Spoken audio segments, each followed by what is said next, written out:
उदास क्यों न क्यों। जिसने यमुना जलपान कियो, जिसने यमुना जलपान कियो, तेने अमृत पान क्यों न कियो, तेने अमृत पान क्यों न कियो। तेने मानुष जन्म न हरि का भजो, तेने मानुष जन्म न हरि का भजो। तेरा मानुष जन्म लियो न लियो, तेने मानुष जन्म लियो न लियो। कहते हैं जिनके हृदय में नंदलाल बसे, तेने और का नाम लियो न लियो।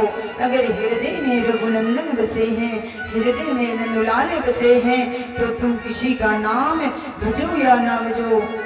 अगर जिसने यमुना जल का जलपान को ग्रहण कर लिया है, तो अमृत पान कियो ना कियो। क्या कहते हैं, अगर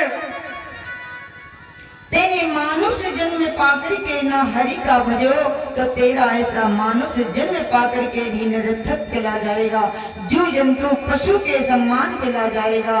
तेने मानुष जन्म पाकर के हरि का ना भजो, तेरा मानुष जन्म लियो न लियो। आइए अर्चन जीवन में श्री सदगुरु पावन चरणों पर मेरा कोटि कोटि सा अभिनंदन करते हुए, इसी पावन नगरी धाम के सभी भक्त श्रोताओं को मेरा हृदय से नंदन करते हुए, मेरे पिता समान राजा दशरथ जैसे मैं अपने पिताओं से आशीर्वाद की कामना चाहते हुए, अपनी माताएं बहनों से सती सावित्री अनसुईया की जैसे पग चलने पर ऐसी माताएं बहनों से मेरा हृदय से नंदन अभिनंदन करते हुए, आशीर्वाद की कामना चाहते हुए, सभी मेरे जो भैया बड़ा साथ दे रहे हैं, कुछ दिन से मेरे प्रेम के भाव में, प्रेम के डोरे में मेरे भैया सभी कलाकार अपना समय को व्यतीत करते हुए, अपने ऐसे कलाकारों से, सभी कमेटी वालों भैयाओं से जो आज आपके बीच में 7 दिन का मैंने आपके सामने जो टूटे फूटे भगवान की वाणी को वांगमयी के स्वरूप में मैंने प्रसाद आपका वितरण किया है, आप सभी से आशीर्वाद की कामना चाहते हुए, सिया राम में सत्य जग जाने प्रभु चलाने जोड़ जोग पाने के भावनाओं से, आइए आज का सष्टम दिवस है, आज की ही सेवा आप सभी लोग भगवान की अमृतमय वाणी को रसास्वादन कर लीजिए।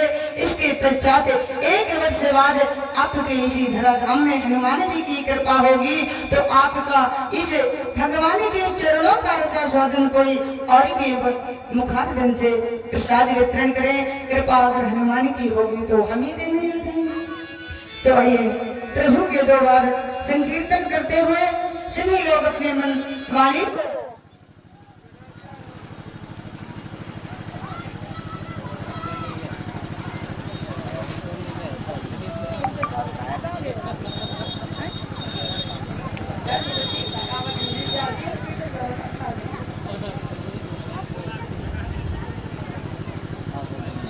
हरि ओम। बोलिए बाले कृष्ण कन्हैया लाल की। कहते हैं ये तो एक स्टेशन है, आते हैं जाते हैं चले जाते हैं, कभी कोई मिलता है कभी कोई नहीं मिलता। आइए अपनी वाणी को पवित्र करते हुए, मन को पवित्र करते हुए, कहते हैं श्रीमद् भागवत महापुराण में गंगा में गोता लगाते हुए, अपने जीवन को कृतज्ञ बनाते हुए, धन्य करते हुए, अगर इस भागवत रूपी गंगा में जिस व्यक्ति अगर गोता लगा लेगा उसका जीवन कृतज्ञ हो जाएगा। आइए प्रभु का 2 बार संकीर्तन करते हैं। सभी लोग माताएं बहनें मन भावन से हमारे साथ गवाएं, हमारा साथ दें तो बड़ा अच्छा लगेगा। क्या अरे राधे राधे बोल श्याम आएंगे,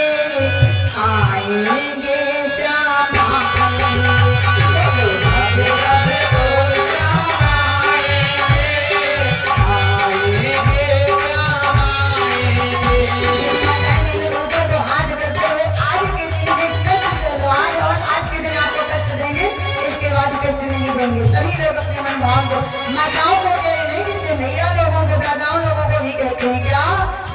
अंकल जी खड़े खड़े हाथ ऊपर न उठाए, आज के दिन चर्च देंगे क्या? राधे राधे बोल क्या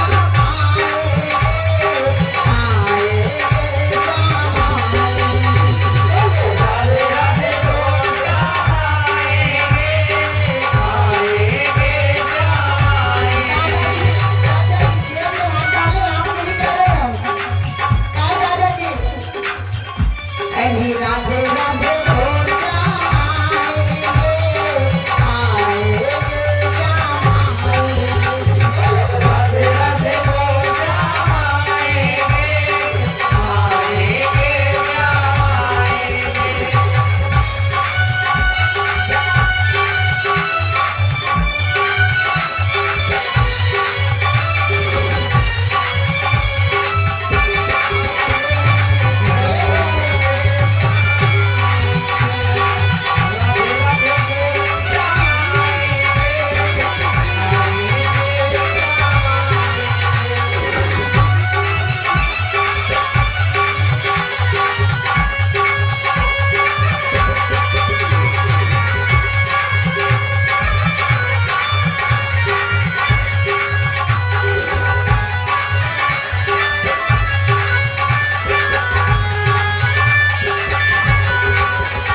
केवट भैया बने थे। कौन?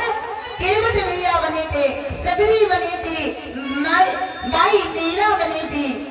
लेकिन अगर कहा जाए तो सच्चा भक्त केवट ही है। अगर इन्होंने तो भक्ति करके अपने आप को सिर्फ उद्धार किया, तो जब केवट ने भक्ति की, भगवान का दास बना, तो उन्होंने तो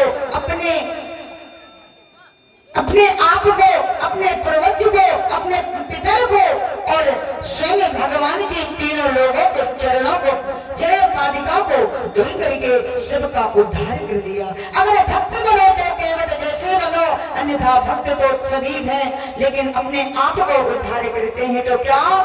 अरे ना देखे कोई धर्म कर्म कोई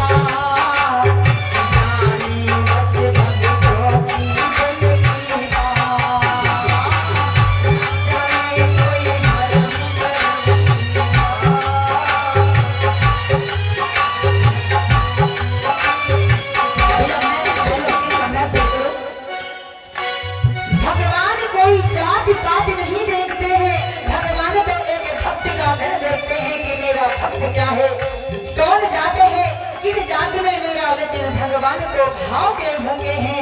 जिसके हृदय में भाव है भगवान उसके घर एक दास बन करके चले जाते हैं। राजा बलि के घर भगवान को एक नौकर बन के तो क्या, अरे ना देखे कोई धर्म करम कोई जात, माने बस भक्तों की कुल की बात।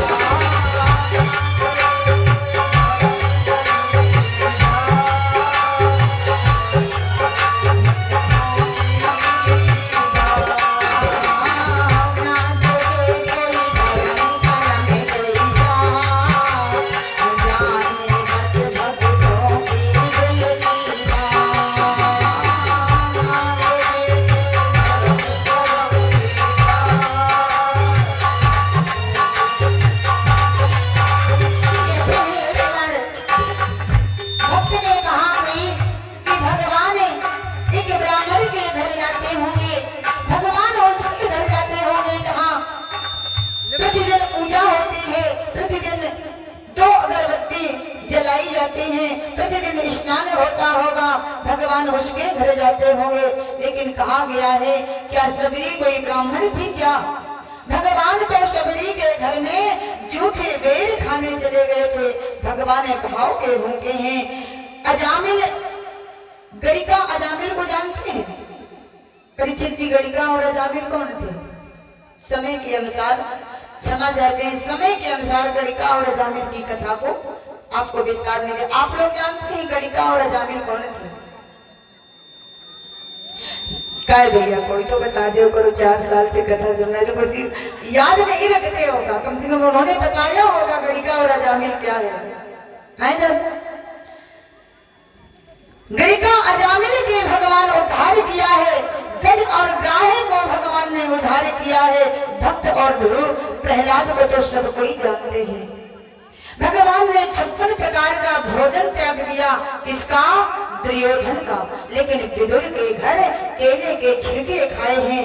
कहना है कि ऐसे कौन सा भक्त था नरसिंह के भात में जो भगवान नरसिंह का उद्धार करने भात भरने चले गए। लेकिन सुदामा के तंदर में दखल ना था, प्रेम था। मालिक कुब्जा के शकल में कोई अकल ना था, प्रेम था। मालिक कुब्जा ने कितने वर्षों किसका क्या अपमान नहीं सहा है। बाई मीरा के कीर्तन में कोई नकल ना था, प्रेम था। कौन से हीरे जड़े थे नरसिंह के खड़ताल में, जो भगवान भात भरने के लिए उनके साथ चले गए। कहते हैं कौन से हीरे जड़े थे नरसिंह के खड़ताल में, क्या बांध कर लाया था निर्धन फटे हुए रुमाल में। लेकिन भगवान तो भाव के भूखे हैं, वो कोई जाति पाति नहीं देखते हैं। लेकिन देखा गया इस संसार में लोग इतना परेशान हैं जाति पात में कि इसका कोई लेखक नहीं है। तो क्या कहते हैं, अरे ना देखे कोई धर्म करम कोई जात,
बहुत परीक्षा ले रहा है।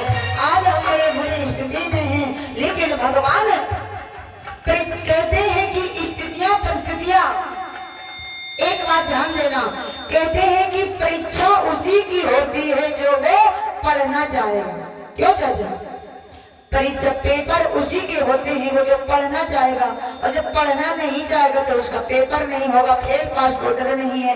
इसी तरह भगवान परीक्षा उसी के लेता है कि वो मेरा देखे कि इस मेरे भक्त, सच्चा भक्त ही ये मेरे परीक्षा में पास हो जाएगा, ये अपने आप को अपने ध्येय को त्याग देगा। परीक्षा उसी की होती है जो पढ़ना चाहेगा, उसको फेल के पास को डर है कि हम फेल ना हो जाए, मन से तन से एक बार फेल हो जाएगा, दूसरी साल फेल हो जाएगा। अगर सच्चा स्टूडेंट है, सच्चा शास्त्री है, तो उसी को भगवान परीक्षा लेते हैं। अगर छात्र अच्छा है, पढ़ने के लिए विद्यार्थी बच्चा अच्छा है तो वही मन से पढ़ेगा, लेकिन जिसका पढ़ना नहीं है तो उसका पेपर फेल पास का कोई डर नहीं है। इसी तरह से भगवान परीक्षा उसी की लेता है कि देखते हैं कि ये मेरा सच्चा भक्त है कि ये डगमगा जाएगा। तो क्या कहना है? अरे प्रेम के आसे के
तो फिर बताओ कम बताया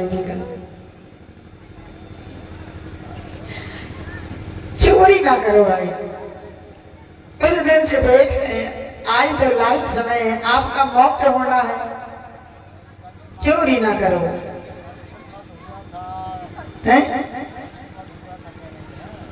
क्या हुआ था? कौन से बताओ? वो तो झांकी सबको ही देखा था, और कहीं भी लोग बता देंगे, माताएं नहीं बता देंगे कम से बदल हुआ था। फिर इसके बाद क्या हुआ था? मेरा सीटी समानो रुक्मणी का विवाह हुआ था। अच्छा मैया, कल रुक्मणी का विवाह हुआ तो तुक्का का लाइन थी, आप चढ़ाए साड़ी लाई थी और श्रृंगार नहीं लाई थी क्या? काहे? अच्छा, शादी जब होती है कन्याओं की तो श्रृंगार नहीं लगता है। हमने कहा भी था श्रृंगार लेके आना, श्रृंगार लगता है पर हम नहीं लेते हैं।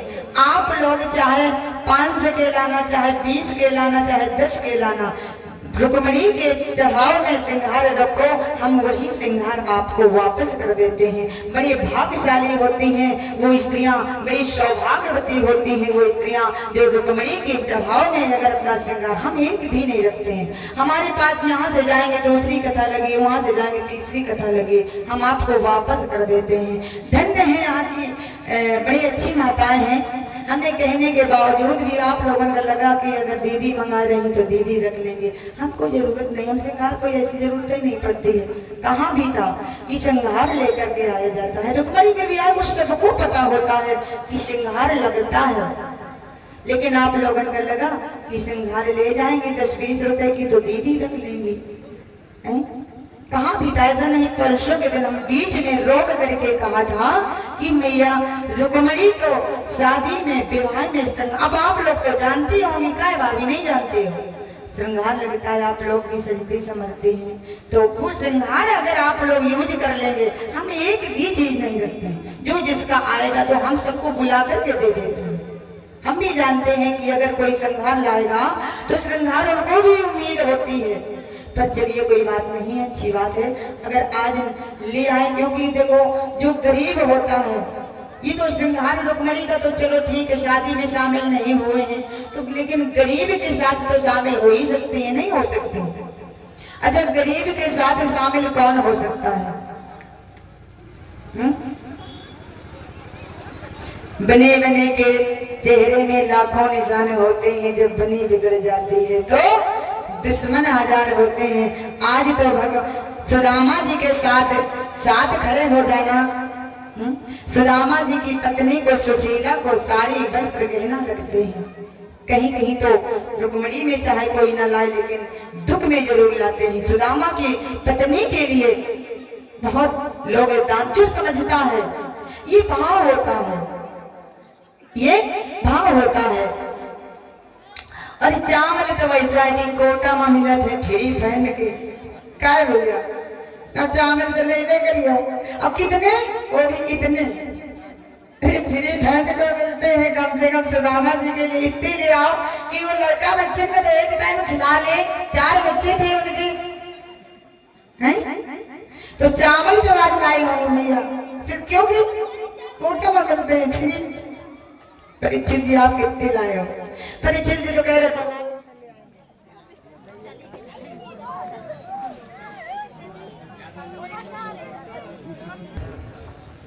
कृष्ण कन्हैया लाल की।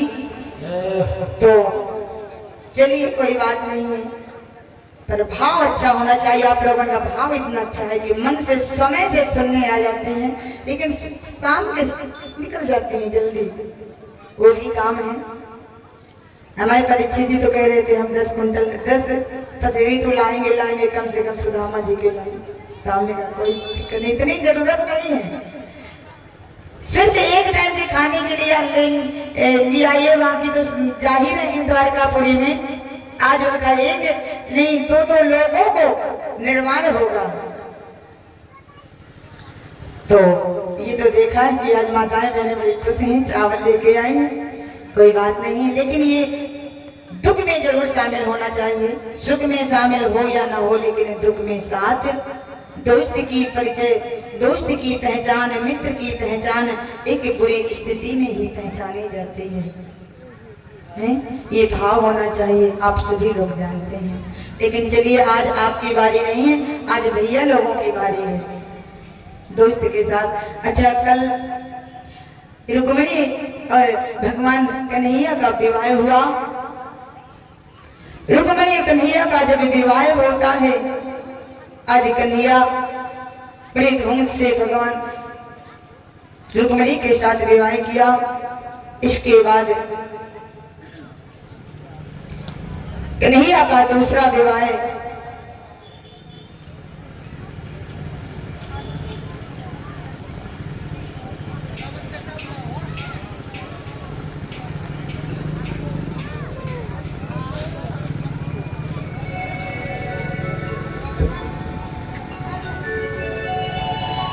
एक बार भगवान कन्हैया के सभा में बैठक लगी थी, तो वहां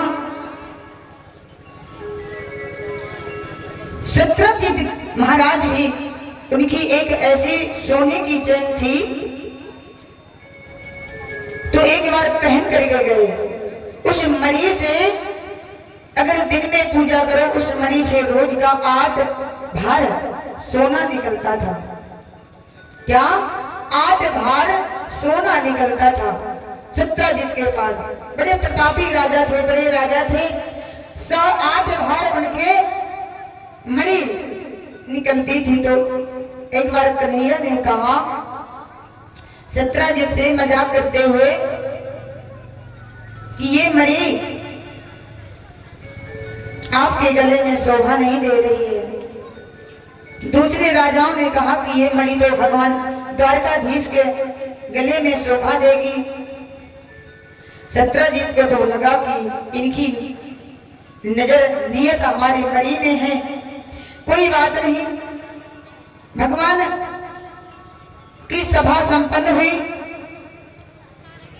एक बार सत्यजीत का भाई उस मणि को पहन करके वन की ओर विहार करने चला गया। जब विहार करने चला गया तो वहां उसको एक भालू शेर ने से युद्ध हुआ, तो शेर उसको मार के खत्म कर दिया और उस मणि को ले गया। जब मणि को ले गया तो वहां एक बार मणि को ले गया तो जामवंत भी विहार करने गए। जामवंत ने देखा कि ये शेर के पास मणि है, कितनी सुंदर चमक रही है। उस जामवंत ने उस शेर को मार करके ले गया और अपने घर में अपनी पुत्री को दे दिया खिलौना के रूप में। यहाँ सत्यजीत भगवान कन्हैया का चोरी का नाम लगा दिया कि ये मेरी मणि ले गया। अब पता चला कि चोरी का नाम लग गया। कन्हैया बड़े परेशान। अच्छा एक बात बता मैया, कहते हैं एक बार की बात है, एक बुढ़िया थी, बूढ़ी मैया, तो वो काफी नए समय में बूढ़ी हो गई थी। भगवान उनका सुहाग छीन लिया था। भगवान उनका सुहाग छीन लिया था तो गरीब थे, तो उनकी चांदी की चूड़ी नहीं आई थी। चांदी की पहले चूड़ी आया करती थी, लेकिन अब तो बूढ़ी भी हो जाती है मैया, तो चांदी की चूड़ी पहनना स्वीकार नहीं करते हैं। आज का जमाना ये, तो चांदी की चूड़ी आती थी। तो उनके जब सुहाग उजड़ गया, प्रभु के प्यारे हो गए उनके स्वामी, तो चांदी की चूड़ी नहीं आई और कांच के कड़ुआ उनके भाई डाल गए। धीरे धीरे वो बुढ़िया काफी बूढ़ी हो गई। तो कमा कमा करके बुढ़िया चांदी के 2-2 कड़ुआ बनाया। कमा करके चांदी के 2-2 कड़ुआ बनाए। जब कड़ुआ बनाए तो जब पहन के घूमे तो ऐसे दिखाया करे, लेकिन उसके कड़ुआ कोई देखा ना करे, क्योंकि गरीब बूढ़ी मैया थी।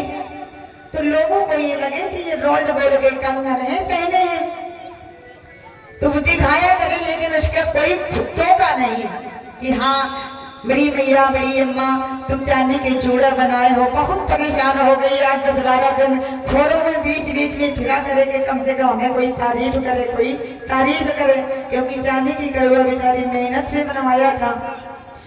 और ऐसे भी किया करे, किसी ने उसको टोका नहीं। अब करे तो क्या करे। एक दिन सोचा कि अगर ये नहीं कोई कह रहा है तो बुढ़िया है, कहती है कि औरत है जो और गया सो और गया। उसी बुढ़िया ने अपने झोपड़ी में छपरा था, झोपड़ी में उन्होंने आग लगा, चारों खंभों में उस कड़ुओं को टांगा और टांग करके रात में अपने झोपड़ी में आग लगा दी। जब आग लगा लिया तो गांव की जब बुटाने गई तो जो मैया थी और गांव की जो जैसे आप ही लोग पहुंच रहा वो बूढ़ी मैया के घर आग लग गई, आग लग गई। जब आग बुताते समय देखा कि खंभे में दो खंभे में चांदी के चूड़ा टंगे हैं, तो उन्होंने कहा भगवान देख तो बूढ़ी मैया तो बड़ी गरीब थी लेकिन चांदी के कड़ुआ टंगे हैं।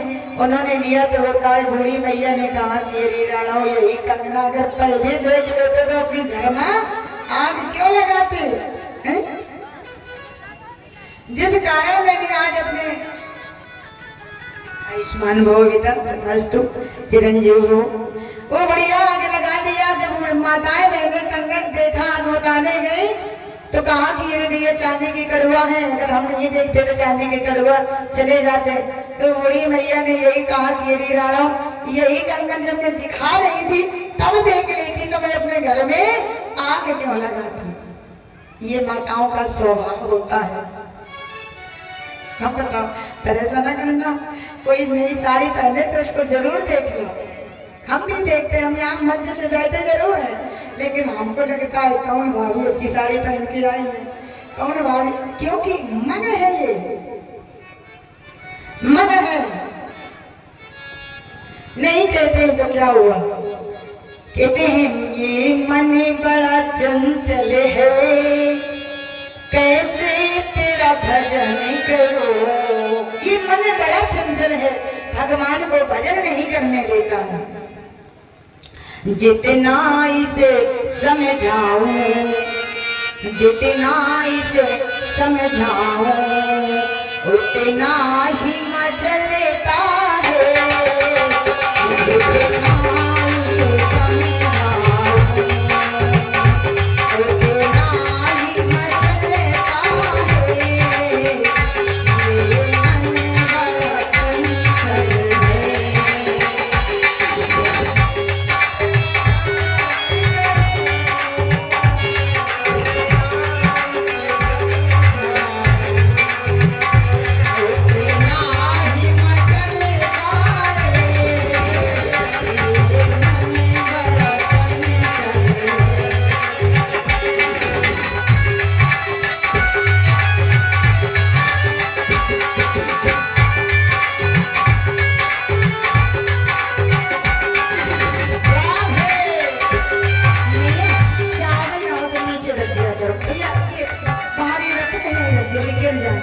आप एक लोग खड़े हो जाए क्या, अरे राधे तेरी चरणों की करे फूल जो मिल जाए।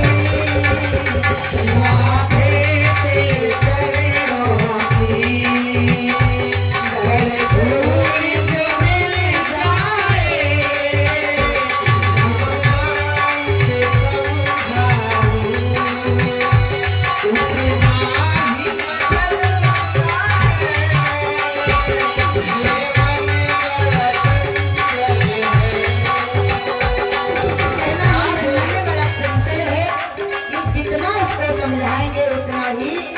चलता है तो आज वही मणि को भगवान कन्हैया ढूंढते ढूंढते,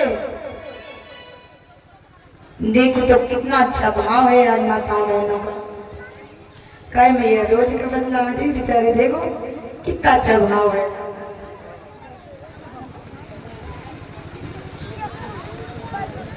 आज उसी मणि को ढूंढने के लिए भगवान कन्हैया निकल पड़ते हैं। कहा, उसी जामवंत के गुफा में जा पहुंचते हैं। कहा गया है, ध्यान से सुनना, कि भगवान कन्हैया ने अपने गर्गाचार्य गुरु जी से कहा, जो जिसने नामकरण कराया था कि मैं मेरी कलंक लग गया है, तो गर्गाचार्य जी ने बताया कि जो भादव की चतुर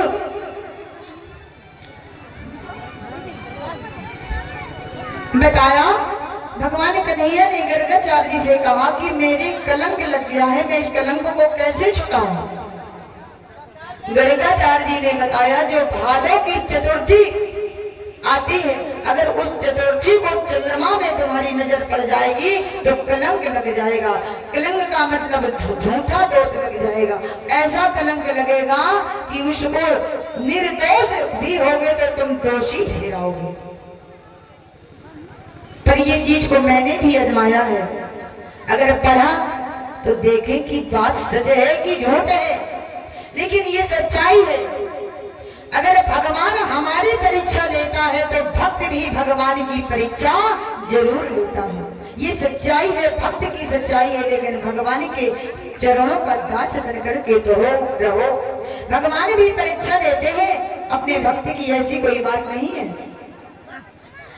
तो गर्गाचार्य जी ने बताया कि तुमने जो भादों में चतुर्दशी होती है उसी चंद्रमा को देख लिया है, इस वजह से तुम्हारा ये कलंक लग गया है। आज भगवान कन्हैया ढूंढते ढूंढते जामवंत के गुफा में पहुंचे और जामवंत के गुफा में जाकर के उनकी जो पुत्री थी जामवंती, वो मणि को खेल में खिला रही थी, देख रही थी कितनी चमक रही है। भगवान ने देखा ये मणि यही है, तो भगवान कन्हैया ने उस जामवंती से मणि मांगा। जैसे जामवंत ने देखा कि मेरी पुत्री से कोई राजकुमार आया है, तो उन्होंने कहा कि तुम कौन हो। युद्ध होने लगा। जब युद्ध होने लगा, भारी घमासान युद्ध हुआ, भगवान कन्हैया ने उस जामवंत को हरा दिया। जामवंत ने कहा कि आप कौन हो। मेरा श्राप था, मुझे वरदान था कि मैं भगवान के हाथों से मारा जाऊंगा, लेकिन आप कौन हो। भगवान ने कहा कि मैं वसुदेव पुत्र हूँ, देवकी नंदन हूँ। जामवंत ने कहा मैं नहीं मान सकता हूँ, मुझे राम ने वादा किया था कि मैं द्वापर युग में आऊंगा। तो भगवान कन्हैया ने राम के ही रूप में जामवंत को दर्शन दिया। आज जामवंत ने कहा कि इस मणि को भी ले जाओ और मेरी पुत्री है, इस पुत्री के साथ विवाह कर लो। आज भगवान का दूसरा विवाह जामवंती के साथ हुआ। जामवंती को लेकर के, मणि को लेकर के भगवान द्वारकापुरी आए और उसी सत्यजित के पास पहुंचे। सत्यजित से बोले कि लो अपनी ये मणि आप हमें दूसरे चोरी का नाम लगा रहे थे। तो आज सत्यजित ने कहा कि हे भगवान, मैं चोरी का नाम आपको लगा तो दिया, आपसे ज्यादा कलंकित तो मैं हूँ। ऐसा करो कि इस मणि को भी ले जाओ और मेरी पुत्री सत्यभामा है, उस सत्यभामा के साथ आप मेरी पुत्री का विवाह स्वीकार करो। भगवान का तीसरा विवाह सत्यभामा के साथ हुआ। और इधर आकर के जामवंती को भी हो गया, सत्यभामा को भी हो गया। अभी क्या हुआ, एक बार श्री सुखदेव महाराज राजा परीक्षित से कहते हैं, एक दिन भगवान अर्जुन के साथ वन विहार करने गए, तो जमुना के किनारे वन विहार कर रहे थे। एक कालिंद्री भगवान की तपस्या कर रही थी। परीक्षित जी आप कहीं ध्यान न दो, अब आज आपको बड़े ध्यान से सुनना है। कालिंद्री भगवान की तपस्या कर रही थी। अर्जुन ने पूछा कि आप कौन हो, तो उन्होंने बताया कि मैं कन्हैया भगवान गोविंद की पाने को तपस्या कर रही हूँ। अर्जुन ने कहा कि गोविंद तो मेरे साथ हैं। गोविंद ने उस कालिंद्रा जो यमुना जी हैं, ये भगवान की अर्धांगिनी है। अच्छा, कौन कौन जानता है कि भगवान की अर्धांगिनी यमुना मैया है। कोई कोई तो लोग कहते हैं यमुना जी कुंवारी है। क्यों दादा चाचा कहते हैं गंगा जी भी आई है, यमुना जी लोग कहा करते हैं, सुना करते हैं, लेकिन कोई कोई नहीं मानता है तो नहीं बोलते हैं। यमुना मैया भगवान कन्हैया की अर्धांगिनी है। जब भगवान वसुदेव लेकर के गोकुल में जा रहे थे, तो अर्धांगिनी उनकी सोचा कि हमारे पति जी निकले जा रहे हैं चोरी चोरी से। उन्होंने अपनी लहरों को अपनी किलकारी करते हुए मतलब इतनी धार ऊपर को निकल पड़ी।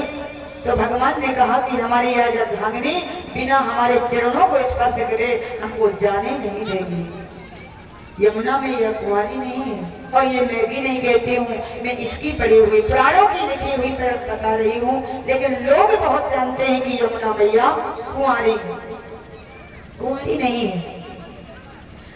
आज तीसरा चौथा विवाह शादी भगवान की कालिंद्रा यमुना मैया से हुआ। पांचवा विवाह भगवान का मित्रविद्या से हुआ। और छठवां विवाह एक नग्नजति नाम के राजा थे। उनके पास 7 बैल थे। उन्होंने एक शर्त रखा था कि मेरे जो 7 बैल हैं, इनको जो एक साथ नाथ देगा, उन्हीं के साथ मैं अपनी पुत्री का विवाह कर दूंगा। बड़े ध्यान से सुनना कि ये 7 बैल कोई ये बैल नहीं थे। उन्होंने ये प्रतिज्ञा की थी, जैसे राजा जनक जी ने नहीं, ये धनुष को तोड़ देगा तो मैं उसी के अपने साथ पुत्री को विवाह करूंगा। तो राजा नग्न जाति नाम के राजा थे, तो उन्होंने भी ये प्रतिज्ञा किया कि जो मेरे 7 बैल हैं, एक साथ नाथ देगा। वहां भी कई योद्धा आए, लेकिन किसी ने एक साथ नहीं नाथ पाए। भगवान कन्हैया जाकर के एक साथ उस बैलों को नाथ दिया। आज नग्नजति नाम की जो उनकी पुत्री थी, भगवान का 6वां विवाह उनसे हुआ। 7वां विवाह एक सत्या नाम की थी। क्या? सत्या नाम की थी। उनके साथ भगवान कन्हैया का विवाह हुआ। और 8वां विवाह एक भद्दा नाम की पुत्री थी। आज भगवान कन्हैया का मध्य प्रदेश के राजा अधिपति ब्रहनसेन थे, उनकी पुत्री का नाम था भद्दा। आज भगवान कन्हैया का 8वां विवाह संपन्न हुआ। आज 8वां विवाह संपन्न होने के बाद भगवान, इसके बाद प्रसंग आता है कि एक बार भौमासुर नाम का एक राक्षस था। कौन? भौमासुर नाम का एक राक्षस था। वो बड़ा योद्धा था, वीर था। वो बड़े बड़े जो छोटे अरीब गरीब लोगों की जो पुत्रियां थी, राजकुमारी थी, उनको हरण करके अपने कारागृह में डाल देता था। लेकिन ये सोचता था कि मैं जब 20,000 कन्या हो जाएंगी तो उनके साथ एक साथ विवाह कर लूंगा। भौमासुर नाम का राजा था, राक्षस भी था, राजा नहीं था। तो गांव के जो देवताओं, ये मानव जाति संसार बड़ा परेशान था। जैसे 16 वर्ष की कन्या होती थी, वो हरण कर लेता था और अपने अंडर में उनको बंदित कर देता था। आज देवताएं भगवान के पास गए और कहा, प्रभु रक्षा करें, छोटे छोटे लोगों, गरीबों की कन्याओं को भौमासुर नाम का राक्षस हरण कर ले जाता है। आज भगवान वहां 101 कन्या थी। तो आज भौमासुर को भगवान कन्हैया ने वध करके उस कारागृह से उन कन्याओं को मुक्त किया। अब वो कन्याओं बोले कि प्रभु, हमारे माता पिता, ये संसार हमको क्षमा नहीं करेगा, क्योंकि हम इतने वर्ष से इस भौमासुर राक्षस के कब्जे में रहे हैं, हमें ये संसार माफ नहीं करेगा। तो भगवान कन्हैया आज उन 101 कन्याओं के साथ अन्य उन्हीं के रूपों में भगवान कन्हैया अनेक रूप होकर के आज उन कन्याओं के साथ पानी ग्रहण करते हैं और पानी ग्रहण करके उनके साथ विवाह संपन्न करते हैं। आज भगवान कन्हैया के 16,108 कन्याओं पत्नियां हैं, जो पटरानी कहते हैं। एक बार क्या हुआ, अब रुक्मिणी के बड़ा अहंकार आ गया कि मैं सबसे बड़ी पत्नी हूं, सबसे बड़ी रानी हूं। भगवान ने सोचा कि इनका अहंकार, भगवान अगर देखते हैं जिसके पास अहंकार आ जाता है तो उनका अहंकार चकनाचूर कर देते हैं। लगा कि मैं बड़ी पत्नी हूं। और सत्यभामा जो थी, उनका लगा कि मैं जो शादी करके आई थी तो मेरे दहेज में जो मणि नहीं थी, रोज पूजा करने में 8 कुंटल सोना निकलता था, उसके अंदर दहेज का घमंड था। आज की भी कन्याएं होती हैं, अगर उनके माता पिता ज्यादा दहेज दे देते हैं तो कहेंगे हम कटिया नहीं करेंगे, खेत नहीं जाएंगे। होता है ना माता, आप ही करती हो। मम्मी पापा गाड़ी दिया होगा तो खेत नहीं जाएंगे, तय ठीक है, हम खेत नहीं जाएंगे, रोटी भर बनाएंगे। इसी तरह से गर्व सत्यभामा के पास था। भगवान ने एक बार बीमार होने का नाटक किया। क्या? बीमार होने होने का नाटक किया और कहा कि मैं बहुत बीमार हूँ। नारद जी को आह्वान किया और नारद जी को आह्वान करके कहा कि मुझे स्त्रियों के चरणों की धूली चाहिए। क्या? स्त्रियों की चरणों की धूली चाहिए। नारद जी तीनों लोकों में भ्रमण करने लगे, तीनों लोकों में भ्रमण किया, लेकिन किसी ने स्त्रियों की धूली नहीं, अपने चरणों की धूली नहीं दी। जब चरणों की धूली नहीं दिया, रुक्मिणी के पास गए। रुक्मिणी ने कहा, हे भगवान, ये हमारे स्वामी हैं, पति हैं।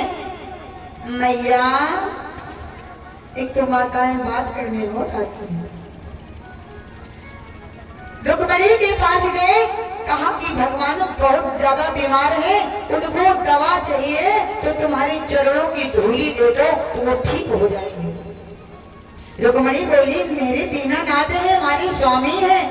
सातों आठों पटरानियों के पास गए, लेकिन किसी ने उनको चरणों की धूली नहीं दिया।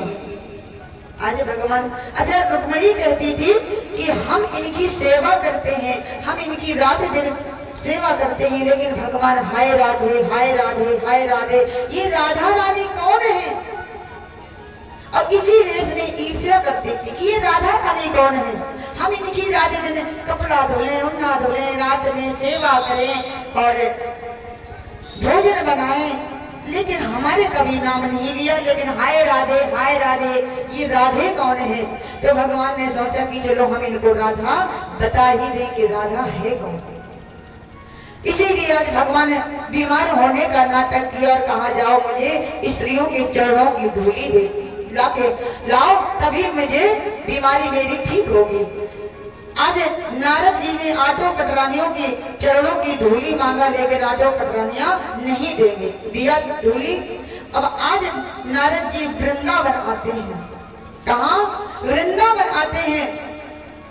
वृंदावन आकर के राधा रानी के पास आए और राधा रानी से कहा, हे राधे, आज तुम्हारे कन्हैया बहुत बीमार है, उनकी चरणों, कहते हैं स्त्रियों की चरणों की धूली ला दो तो मेरा ये जो बीमारी है ठीक हो जाएंगे। राधा रानी ने अपने चरणों की धूली दिया, तुरंत अपने चरणों की धूली को समेट करके भगवान कन्हैया को बोली, जितनी जल्दी हो जाए नारद, उतनी जल्दी जाओ, ले जाओ मेरे कृष्ण को, अगर कुछ हो जाएगा मैं क्या करूंगी।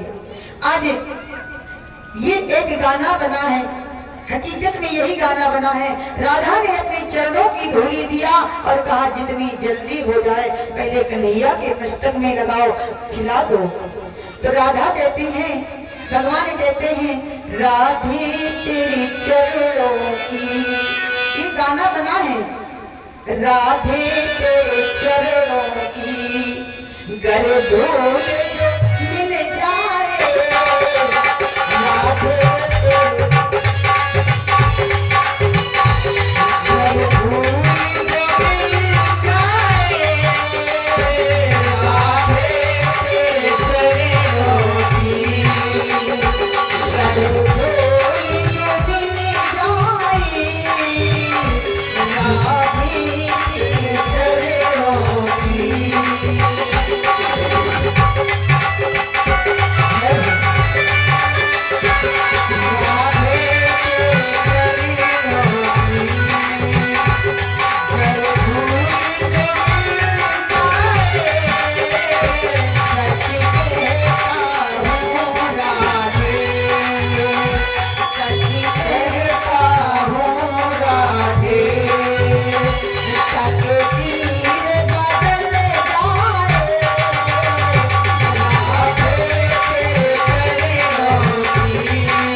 आज पहचाना नहीं।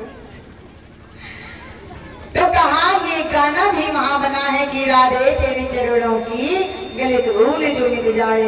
सच कहता हूँ राधे ये संसार का तकदीर बदल जाए। हमारा तकदीर तो बदल ही जाएगा, क्योंकि तो बताया जब राधे की चरणों की धूली लगाया तब बताया कि राधा ने कहा, नारद जी ने कहा कि ये बताओ मैं संसार में भ्रमण किया है, किसी ने चरणों की धूली नहीं दिया है और आप कैसे हो कि चरणों की धूली दे दिया।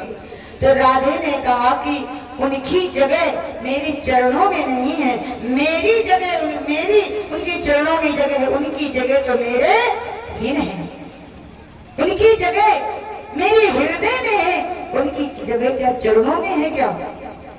मैं अपनी जगह उनकी चरणों में मेरी जगह है, लेकिन उनकी जगह मेरे चरणों में नहीं है, उनकी जगह तो मेरे गोविंद की जगह तो मेरे हृदय में वास करती है, मेरे हृदय में वास करती है।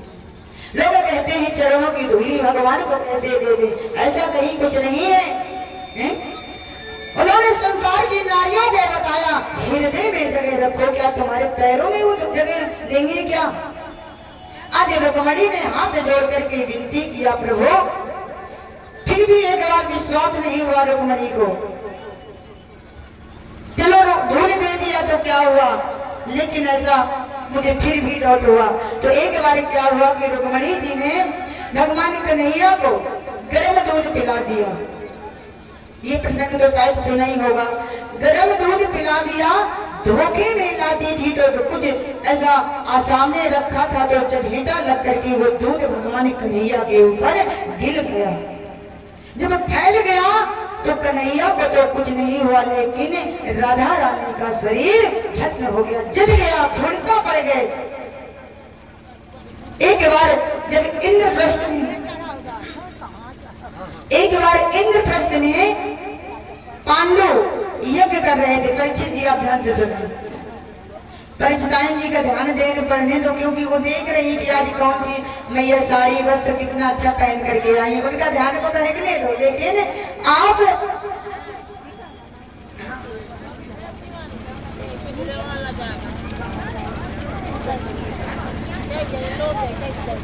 बड़ा अच्छा लगता है जब अपने लोगों से मान सम्मान मिलता है, अपनापन होता है।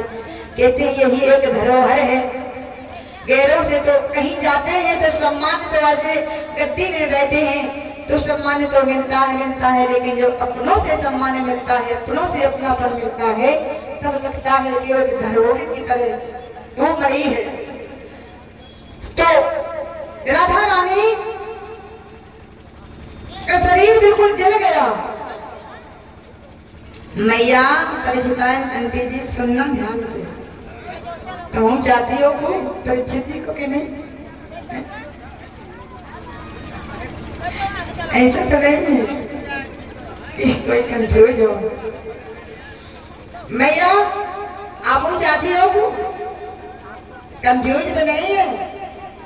तो एक बार इंद्रप्रस्थ में पांडवों ने अश्वमेध यज्ञ किया, अश्वमेध यज्ञ किया तो रुक्मणी ने राधा को देखा नहीं था, तो कहा कि मुझे राधा को देखना है, मुझे राधा रानी को देखना है। कन्हैया ने कहा आयुष्मान हो, सुहागवती हो, तो कहा कि मुझे राधा रानी को देखना है। भगवान ने कहा चली जाओ। तो आज राधा रानी 7 महल के ऊपर बैठी थी। रुक्मणी गई,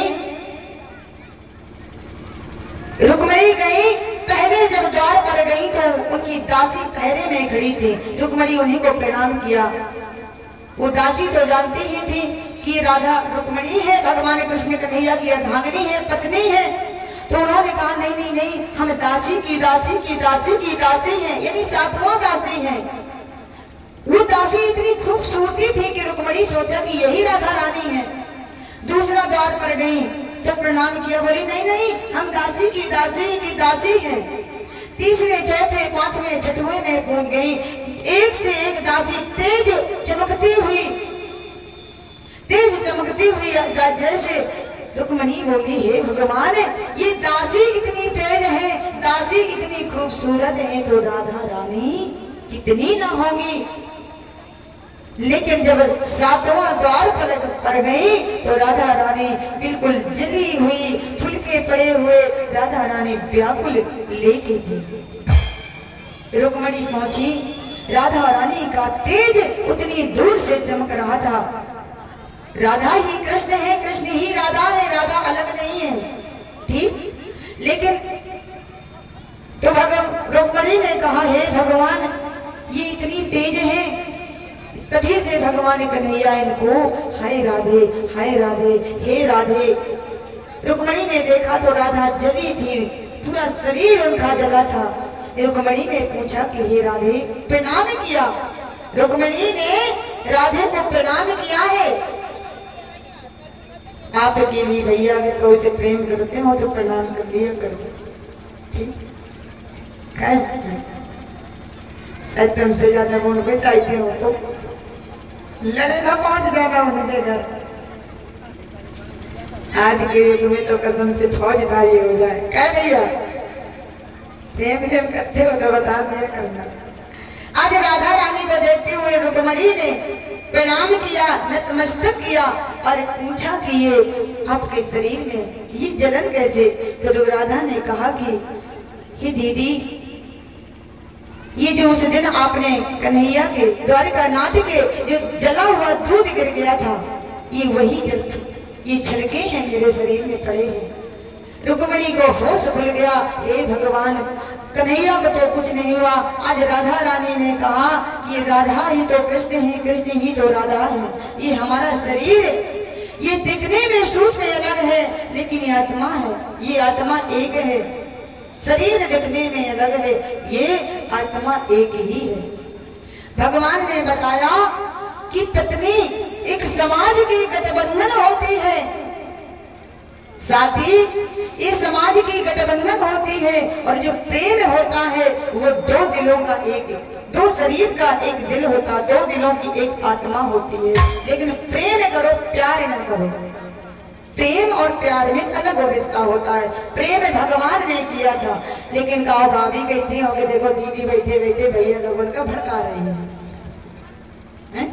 प्रेम और प्यार में अलग होता है। ये प्रेम संसार के लोग करते हैं, प्यार संसार के लोग करते हैं, लेकिन प्रेम भगवान ने किया था, जो आज उनका वर्णन हो रहा है। तो राधा रानी ने कहा कि ये वही जलन है जो भगवान कन्हैया के तुम से दूध फैल गया था। आज रुक्मणी का भ्रम दूर हो गया और भ्रम दूर होकर के कन्हैया से कहती है कि मैं आपसे हारी और मैं नहीं जानती थी कि राधा कौन है। आज आगे प्रसंग आता है तो ये भक्ति है। एक बार गोपियां उद्धव जी के पास गए। ये भक्ति को अगर जो पा लिया, भक्ति में अगर सम गया तो वो भक्ति जीवन भर का कृतज्ञ कर देगी। एक बार उद्धव को भी अहंकार हो गया था, उद्धव का ज्ञान था, उद्धव के अलावा किसी इतना ज्ञान नहीं। कहते हैं ज्ञान और भक्ति में दोनों फर्क होता है, ज्ञान और भक्ति। उद्धव जब भगवान ने पत्र भेजा, भगवान समझ गए कि उद्धव का ज्ञान का अहंकार है। क्या है? अहंकार है। तो भगवान जब मथुरा में थे, भगवान मथुरा में थे तो भगवान रोने लगे ब्रज की याद में और कहने लगे मैं ब्रजवासियों को परसों कह करके आया था, लेकिन आज वर्षों बीत गए। तो आज कन्हैया रो रहे हैं। देवकी मैया भोजन परोस करके लाई तो जैसे माखन लाई तो कन्हैया रोने लगे, तिलक करके रोने लगे। देवकी ने कहा कि हे भगवान, ऐसे मुझसे कौन सी गलती हो गई तो मेरे लाला रोने लगे। ध्यान से सुनना मैया। तो आज कन्हैया ने जैसे देवकी के हाथों में माखन को देखा तो उसको यशोदा मैया की याद आ गई। यशोदा मैया की याद आ गई। आज कन्हैया रोने लगे। देवकी मैया दौड़ दौड़ करके गई, वसुदेव को बुला लाई। वसुदेव भगवान से नहीं सुन रहे। नहीं माने, आज उद्धव को लेकर के आए। उद्धव ने देखा कि भगवान कन्हैया रो रहे हैं, तो उद्धव ने कन्हैया से कहा कि तुम ब्रह्म नहीं हो सकते हो, तुम संसार के जीव के लिए रो रहे हो। कन्हैया ने कहा, हे मित्र, मेरा एक काम कर दोगे? बोले क्या? कन्हैया ने कहा, मैं एक पत्र लिखता हूँ, मेरा पत्र वृंदावन भिजवा दो, मेरा बहुत बड़ा एहसान कर दोगे। उन्होंने कहा कि कोई बड़ी बात है क्या, भिजवा देंगे। और सुनो कन्हैया, मैं वहाँ 1 घंटा से ज्यादा नहीं आऊंगा, क्योंकि 20 मिनट की रास्ता है मथुरा और वृंदावन से। जहाँ भगवान जन्म लिए थे और जहाँ भगवान लीला किए थे, तो मात्र 20 मिनट की। बहुत खींच के अगर साधन से जाओगे तो आधा घंटा लग जाएगा। मेरा आना जाना भी रहा है, क्योंकि मैं 3 साल वृंदावन में रही हूँ। तो कहा कोई बात नहीं है, मैं भिजवा दूंगी, कोई बड़ी बात नहीं है। सुनो, पर मैं वहाँ 1 घंटा से ज्यादा नहीं आऊंगी। जिसको जिसको पत्र लिखना हो तो लिख दो, मैं देकर के तुरंत वापस आ जाऊंगा। भगवान कन्हैया ने लिखा, मैया यशोदा को, सखियों को, ग्वाल वालों को, राधा रानी को, सखाओं को, बाबा नंद को, सबको लिखा। आज उद्धव रथ में चढ़ करके वृंदावन की गलियों में जैसे गए, कुछ समय थोड़ा भीड़ ना मचाए, आराम से बैठ जाए भैया। तो उद्धव जैसे ब्रज पहुंचे, ब्रज की नगरी पहुंचे, तो वहां ग्वाल वाले कन्हैया को इंतजार कर रहे थे। क्या इंतजार कर रहे थे? इंतजार जब कर रहे थे तो रास्ते में ग्वालक गौएं चरा रहे थे। उद्धव ने कहा कि हे ग्वालवाल, मुझे मैया यशोदा के घर जाना है। कन्हैया ने कहा, पहला पत्र मेरी मैया को देना। कहा कि मुझे मैया के घर जाना है, यशोदा मैया के घर। उन ग्वाल वालों ने कहा कि ये जो नाला बह रहा है, ये नाली जल की धाराएं बह रही है, ये इसी जल की धार आप चले जाना, यशोदा मैया का महल मिल जाएगा। उन्होंने कहा मतलब? ग्वालों ने कहा कि ये जो जल की धार है, ये कोई साधारण जल की धार नहीं है, ये यशोदा मैया के अश्रुओं की धार है। क्या है? अश्रुओं की धार है यशोदा मैया की। उद्धव को लगा कि हे भगवान, ये तो सागर बह रहा है, ये अश्रुओं की धार है, और आंसुओं की धारों से ये नाले बह रहे हैं। आज उसी नाले उद्धव जा रहे हैं। महल में पहुंचे तो यशोदा मैया आंधर पड़ गई हैं, आंखों से अंधी पड़ गई, दिख नहीं रहा। जैसे उन्होंने देखा कि कुछ मित्र थे तो कुछ मित्रों की आओ भाव तो होती है। आज मैया यशोदा ने देखा, कहा मेरी लाला कनुआ। यशोदा मैया कनुआ कहा करती थी कान्हा को कि लाला कनुआ तू आ गयो, बड़े दिन में आयो लाला। देखो यशोदा मैया अपने प्राणों को त्याग देती, लेकिन नंद बाबा उनको धैर्य इसलिए बनाए थे कि हे यशोदा, अगर तुम मर जाओगे तो कन्हैया आएंगे तो क्या कहेंगे। यशोदा मैया इसलिए जीवित थी कि मेरे लाला। आइए हमारे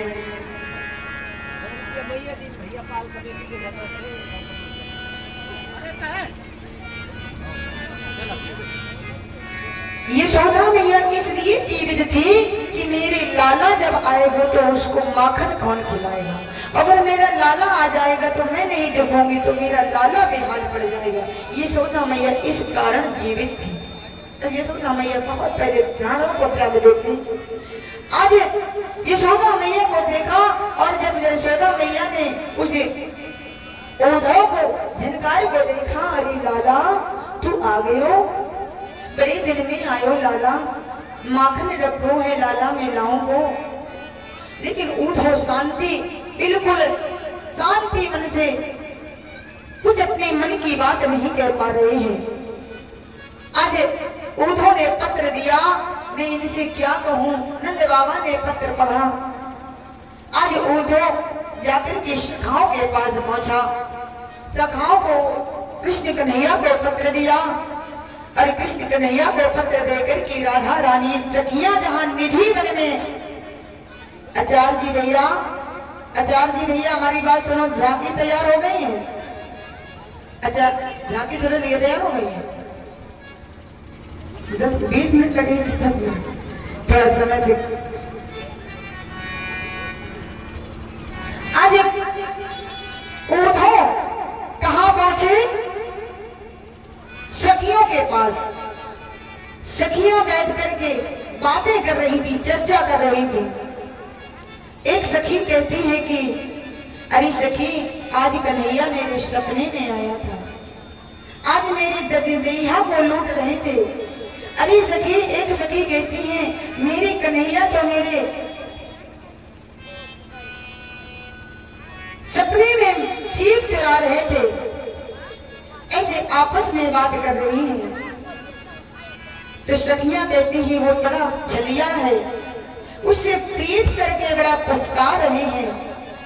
तो क्या कहती हैं सखियां आपस में गाना गुनगुना रही हैं। अरे करी के प्रीत बड़ी पछतानी, कन्हैया तो हमको धोखा दे करके चला गया। उस कन्हैया से हमने बहुत प्रेम किया था, हमने दिल से प्रेम किया, लेकिन कन्हैया तो हमें छल करके चला गया। क्या? अरे करके प्रीत बड़ी पछतानी, अरे करके प्रीत बड़ी पछतानी, धोखा दे गयो सामरिया।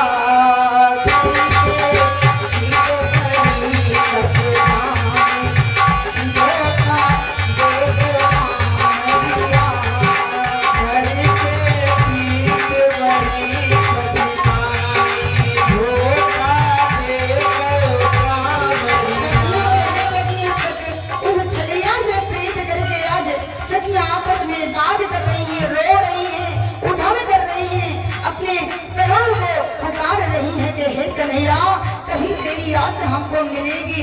आज सखियां रो रो करके बुरा हाल है। उठो, खड़े होकर के सखियों को देख रहा है भगवान। तो आपस में कैसे किस तरह से विरह कर रही है गोपियां। क्या? अरे करके प्रीत बड़ी पछतानी, धोखा दे गयो सामरिया।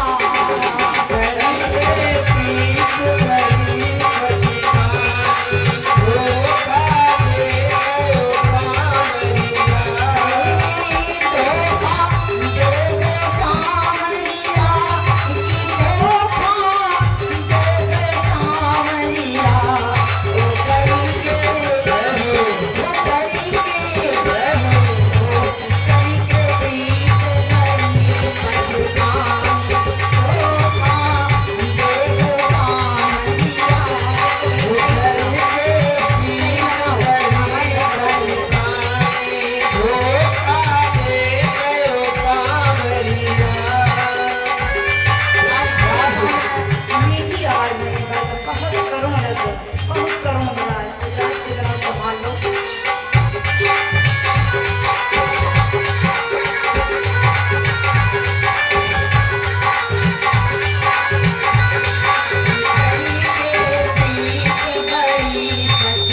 प्रीत बड़ी खोजती हूँ, कहीं तालाब में, कहीं जमुना के किनारे, कि कहीं मेरा कन्हैया दिख जाए, कहीं मेरा सामरिया दिख जाए, कहीं मेरा कान्हा दिख जाए। तो क्या कहते हैं? अरे मैं महलों की रहने वाली, मैं महलों की रहने वाली, छोड़ी अटा अटारी। हाँ, महलों की रहने वाली, छोड़ी अटा अटारी। हाँ, महलों की रहने वाली, छोड़ी अटा अटारी। हाँ, मैं महलों की रहने वाली, छोड़ी अटा अटारी। हमें छोड़ कर कहाँ चले गए, हमें छोड़ कर कहाँ चले गए, मेरे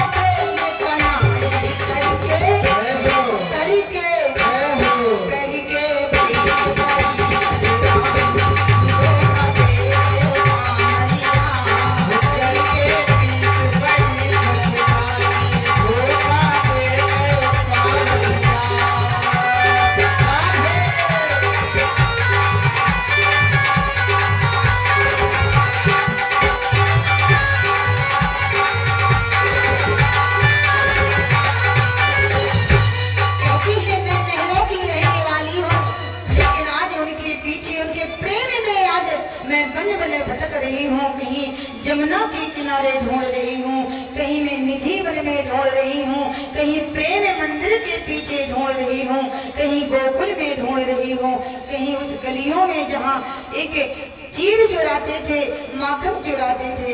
आज कन्हैया को सखियां जगह जगह खोज कर रही हैं। तो क्या अरे रोए रोए कह रही राधा रानी दर्शन दोगे लारी, रो रो कह रही राधा रानी दर्शन दोगे लारी, रोए रोए कह रही राधा रानी दर्शन दोगे लारी, रो रो कर कह रही दर्शन दोगे लारी।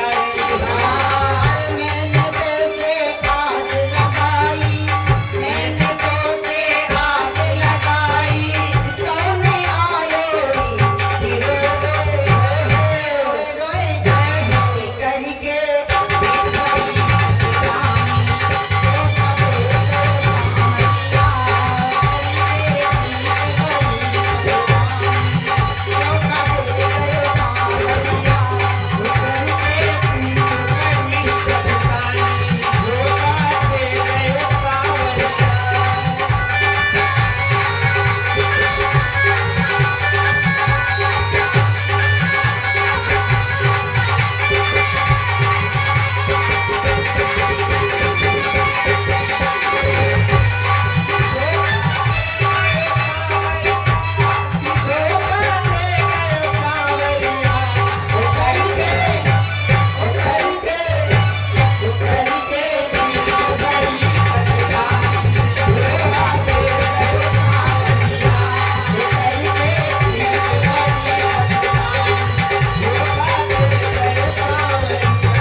प्रेम करके बहुत पछता रहे हैं।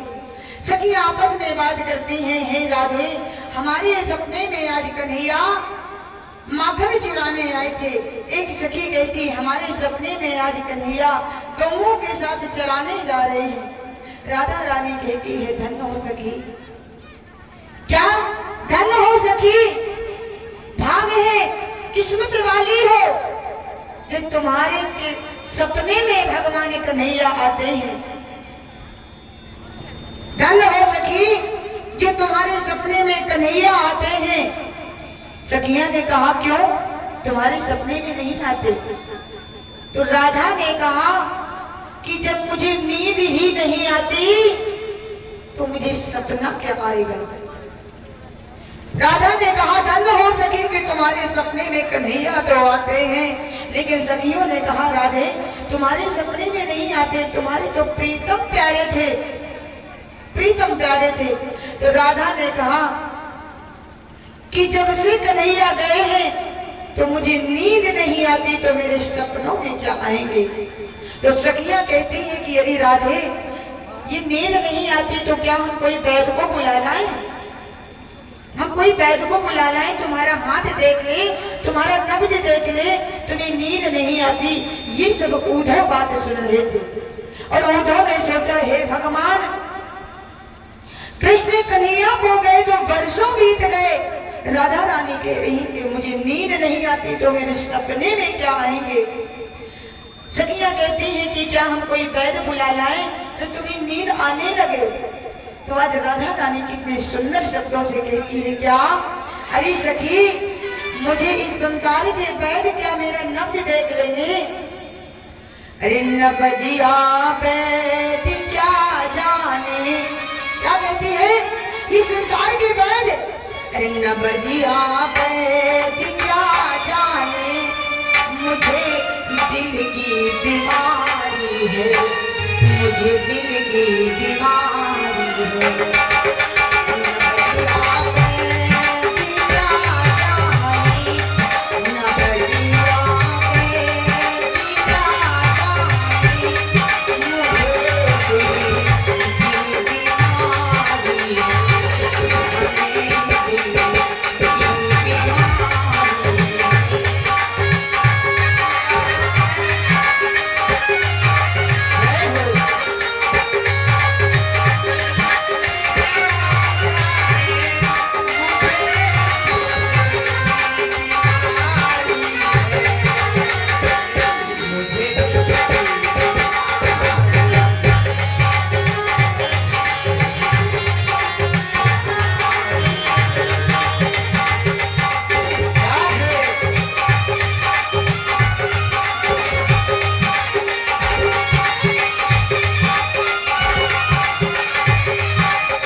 मुझे तो उसी कन्हैया के नाम की बीमारी है, ये संसार के वैद मेरे नब्ज को क्या जानेंगे, मुझे तो उसी की बीमारी है। कहती है बहना मुझसे दूर हो जाओ, मुझे शांति रहने दो, सताओ ना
करेगा।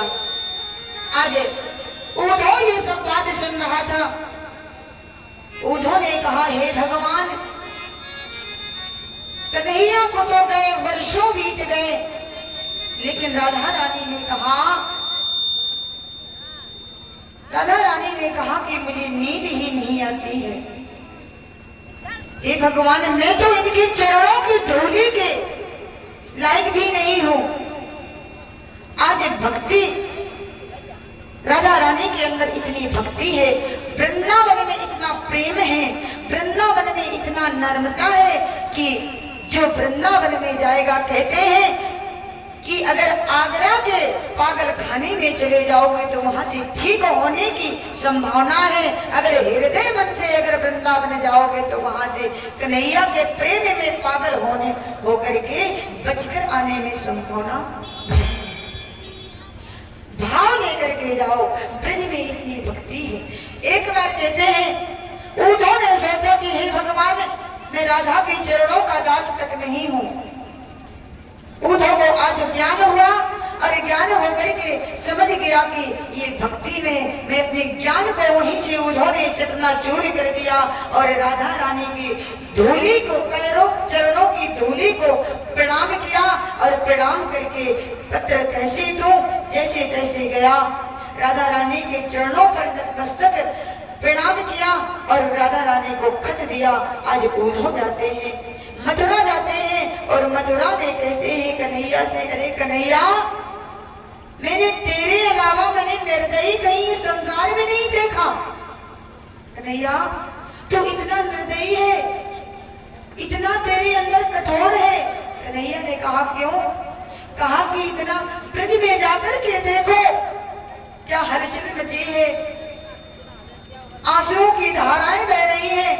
तू कन्हैया इतना निर्दयी है, मैंने तो कभी नहीं सोचा था कि तू इतना निर्दयी होगा, इतना निठुर होगा, तेरा इतना हृदय इतना कठोर होगा। कन्हैया ने कहा उद्धव से कि हे उद्धव, वृंदावन जाने से आपकी भक्ति को जागरण हो गया, आपका ज्ञान का अहंकार था। उद्धव को ज्ञान को अहंकार था। आज कन्हैया ने उद्धव से कहा कि अपने नेत्रों को बंद करो। आज उद्धव ने अपने नेत्रों को बंद किया और कन्हैया के आगे से पीछे, दाएं बाएं राधा कृष्ण सारे ब्रज मंडी, पूरा ब्रजराज भगवान कन्हैया के आगे पीछे। उद्धव से कहते हैं कि नेत्रों को खोलो। आज उद्धव अपने नेत्रों को खोलते हैं तो सारा ब्रज भूमि, सारे ब्रजवासी भगवान के आगे पीछे। कहते हैं एक बार भक्ति और ज्ञान में, अच्छा ये बताएं पिता दादाजी, भक्ति बड़ी है कि ज्ञान बड़ा है? हाथ उठाएं, भक्ति बड़ी है कि ज्ञान बड़ा है? अच्छा, ज्ञान बड़ा है ये किसको पता है? हाथ उठाएं दादाजी, आप लोग कोई भी तो उठाए कि भक्ति बड़ी है कि ज्ञान बड़ा है। परीक्षित जी सबके राजा हो, प्रजाओं से पूछ करके, मैया ये बताओ ज्ञान बड़ा है कि भक्ति बड़ी है? जिसको आता हो तो बताओ कि भक्ति बड़ी है कि ज्ञान बड़ा है। मैया बातें मत करो, हम पूछ रहे हैं, बता दें। भक्ति और एक बार भक्ति, ज्ञान और भक्ति में विवाद हो गया।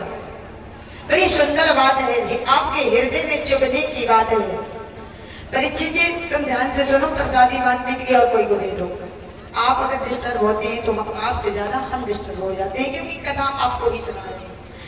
भक्ति और ज्ञान के बीच में बता विवाद हुआ, ध्यान से सुनना, बड़ी हृदय की चुभने वाली बात है। भक्ति बोली मैं बड़ी और ज्ञान ने बोला कि मैं बड़ा।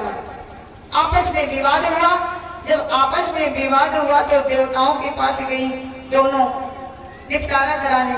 देवताओं ने कहा कि मैं आपका निर्णय नहीं दे सकता हूँ, कैलाश चलो। भक्ति ज्ञान वैराग सारे देवता कैलाश पहुंचे। भोले बाबा से कहा कि हमारा निपटारा करा दो, निर्णय कर दो। भोले बाबा ने कहा, भैया परीक्षित जी बुला रहे, ध्यान से सुनना भैया। भोले बाबा ने कहा मैं निर्णय नहीं कर पाऊंगा, चलो ब्रह्मपुरी चलते हैं। भोलेनाथ सभी देवता और ज्ञान में राज मतलब ज्ञान और भक्ति पीछे चले गए। ध्यान से सुनना दादाजी।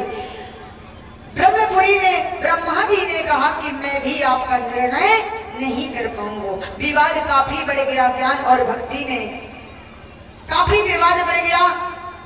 तो हुआ क्या, शंकर जी और ब्रह्मा जी ने कहा कि चलो क्षीर सागर चलते हैं, शेषनाग भगवान के पास, हरि ही निपटारा कराएंगे। सभी देवता ब्रह्मा महेश जी विष्णु भगवान के पास पहुंचे। वहां सभा लगी, देवताओं की सभा लगी।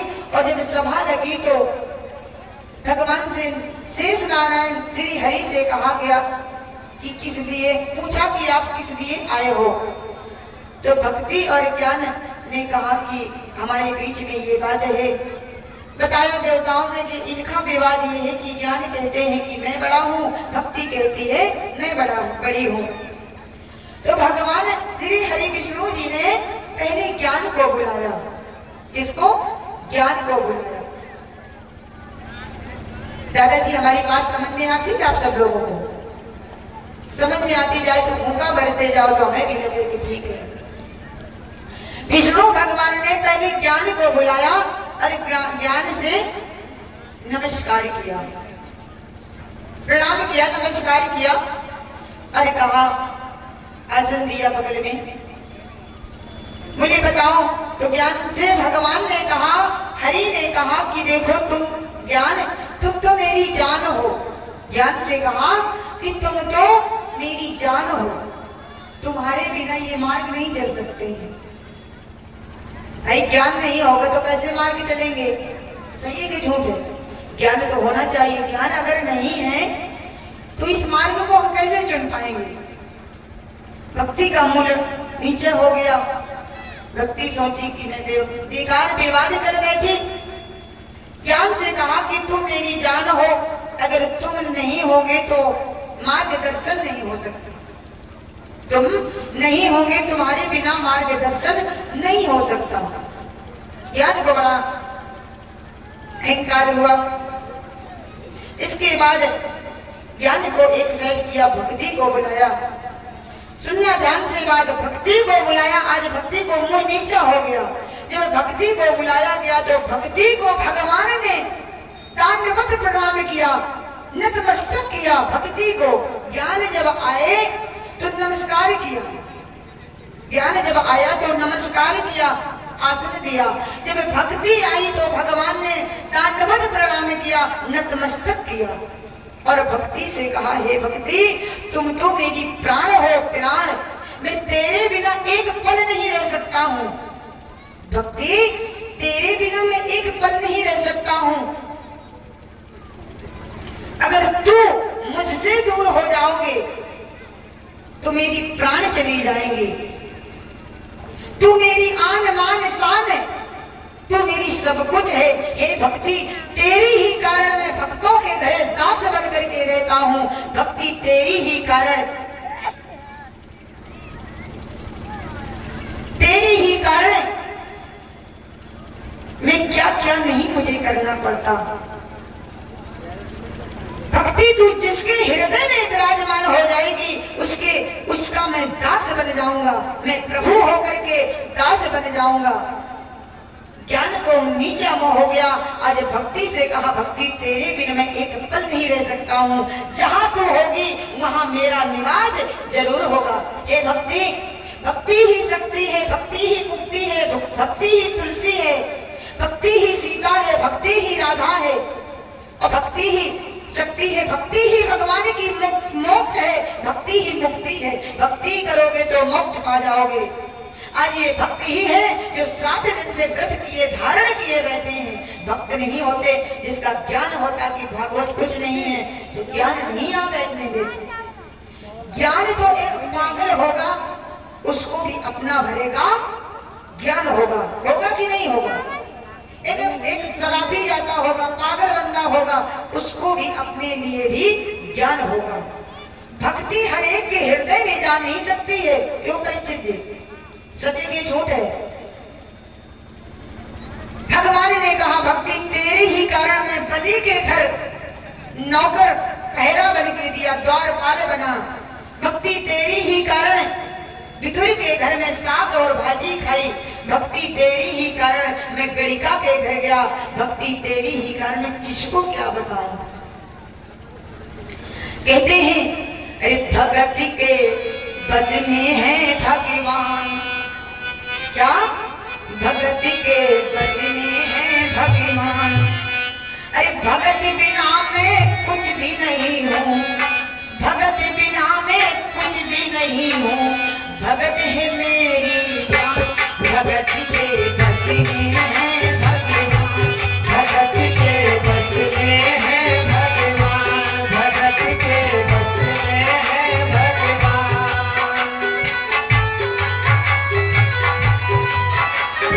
बस में है भगवान, भगत बिना कुछ भी नहीं है, भगत बिना कुछ भी नहीं है। भगत है उनकी जान, भगत के बस में है भगवान, भगत के बस में है भगवान।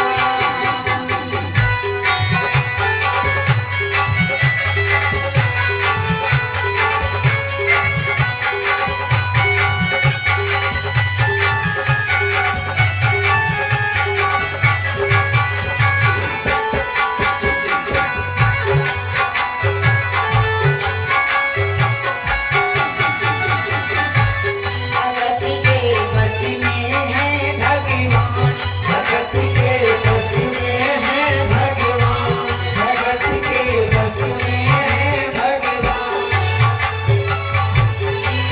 भगत बिना मैं कुछ भी नहीं हूँ, भगत बिना मैं कुछ भी नहीं हूँ। भगत है मेरी जान, भगत के बस में है भगवान, भगत के बस में है भगवान, भगत के बस में है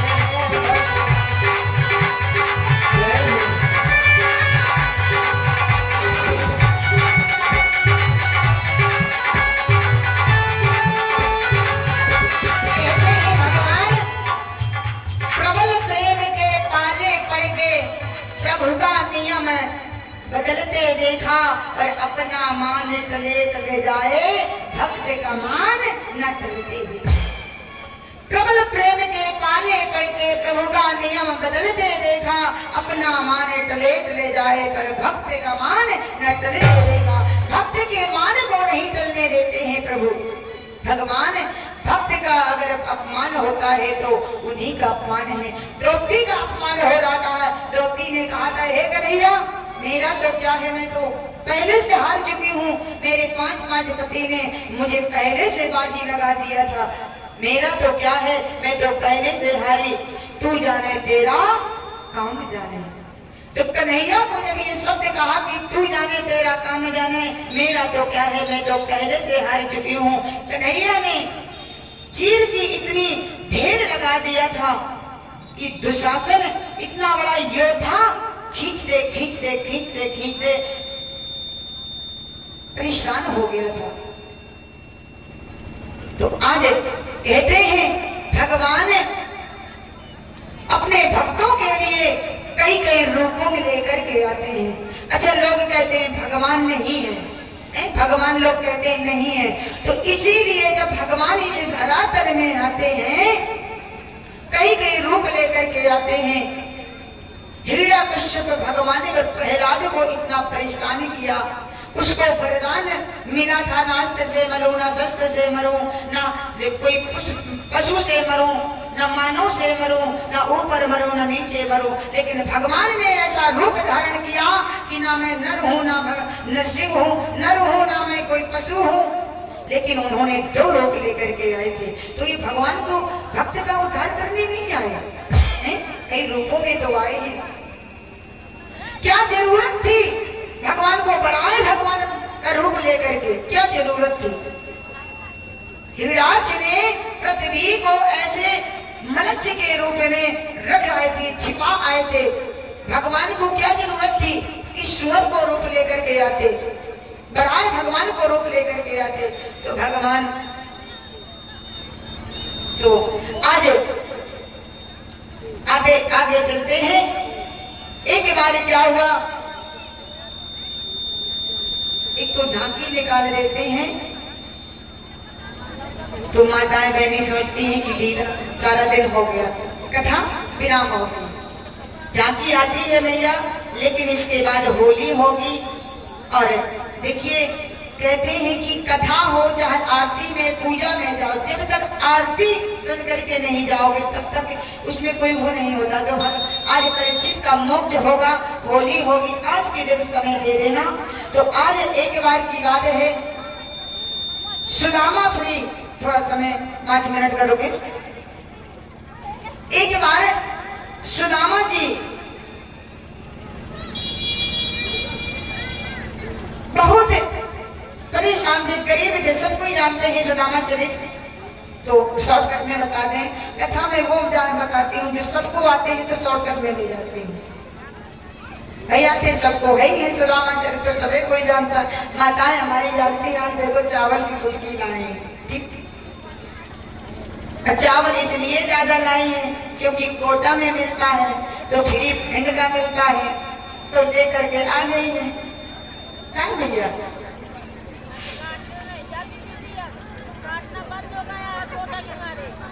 इसी वजह से लोग काटने नहीं जाते हैं। और भैया तो हमारे सब पैसे उठाए दिए जा रहे हैं। और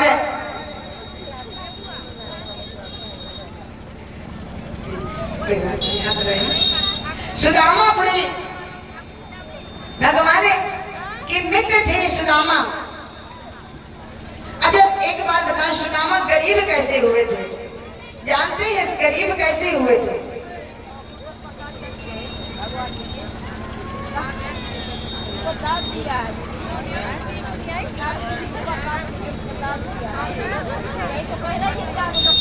सुदामा गरीब कैसे हुए थे? इतना तो सब कोई सुना होगा, प्लीज आप हाथ उठा करके बताएं कि सुदामा गरीब कैसे हुए थे। आप जानते हैं? अरे चीजें खड़ा करके पूरी कथा तो नहीं करोगे, ध्यान दो। आप लोग तो जानते होंगे सुदामा गरीब कैसे हुए। कौन कौन जानते हैं कैसे हुए थे?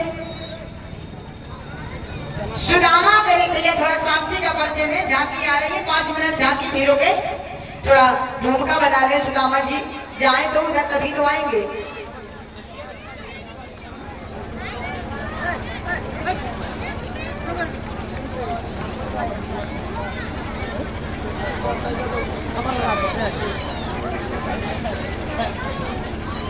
तो कहा सुदामा जी गरीब ऐसे हुए थे कि ये जब गुरुकुल में शांतिपन के आश्रम में पढ़ने गए थे, ऐसे है ना दादाजी, शांतिपन में गुरु मतलब शांतिपन गुरु के आश्रम में जब पढ़ने गए थे, भैया ध्यान से सुनना, जब ये कोई अगली बार कोई शास्त्री आए, व्यास आए तो वो पूछेंगे तो बताना हाथ उठा करके, हमें याद है। कन्हैया बलराम सुदामा जब शांतिपन में वो शांतिपन गुरु के यहाँ पढ़ने गए थे, तो एक बार एक बुढ़िया थी, कोई बात नहीं, आ जाए तो फिरने दे, 5 मिनट के लिए रुके, झोंका बना ले थोड़ा। मैया हमारी कथा में ध्यान दे रही, हम अभी पूछेंगे तुमसे।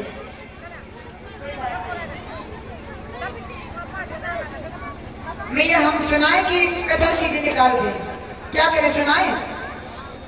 बड़ी अच्छी बात है, झांकी बिना मन लगा लेना। मैया सुनाए कथा, भगवान सुदामा गरीब कैसे हुए थे? जान बड़ी कर पूजा में और आदि जीवन में कथा ऐसा करो। शांतिपन में जब ये पढ़ रहे थे गुरु शांतिपन के आश्रम में, तो एक बुढ़िया थी, तो वो बेचारी जो चना अनाज सीले गिले होते हैं चैत मास में, तो वो बीन करके लाई और बीन करके अपने छपड़ा ये बताएं कौन है? लड़का यार पता नहीं कितना उपाय करे थे यार। अच्छा हम बताएं ये कौन है? ये जो छोटे वाले तारों पे नहीं होते पैसे, ये जो बच्चे खेलते हैं, बोलिए कृष्ण कन्हैया लाल की।